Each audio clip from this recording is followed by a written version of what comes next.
You can use a function such as semilog x, semilog y, and log to plot lines in the coordinates with logarithmic scales.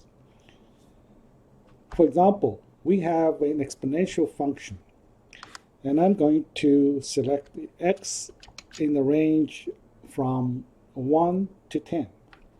So I'm still use the linear space function 1 to 10.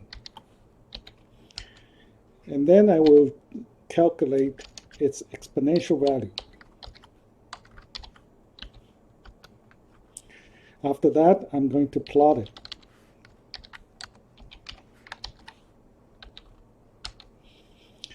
And here you can see that when the value is between, like, say, 1 and 5, you can barely see the changes of the exponential values.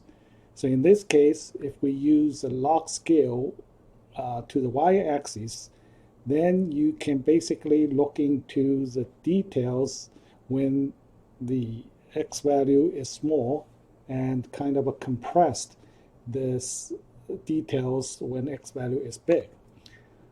So here is how it works. So I'm going to use semilog y, which is to choose a logarithmic scale of the y-axis, and then I will put x and y.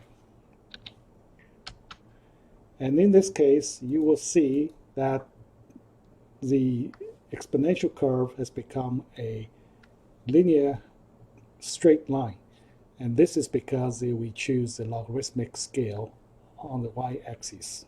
Similarly, we can plot the line with the logarithmic scale in x-axis.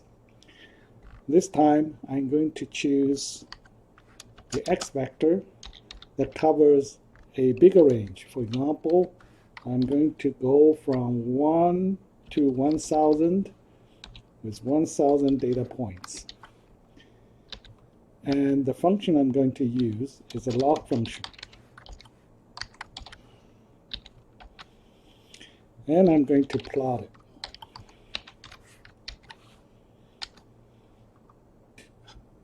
At the very beginning, there's a steep slope of this curve. And if we want to see the details at this range, it's better to use a logarithmic scale in x. So this is what we're going to do, is to use semilog x, and y. And that will turn that curve into a straight line again. And you will see the scale in the x-axis is in logarithmic scale. We can also choose logarithmic scales in both coordinates. And this time, we're going to use the log function. If we do so, you will see the shape of the curve does not change much, but there will be some details that you can see at the low end of this curve. So this is how you use the log scale to plot line. Also, that you can set the line style using the line style character vector as well as the properties in the same way as you do in the function plot.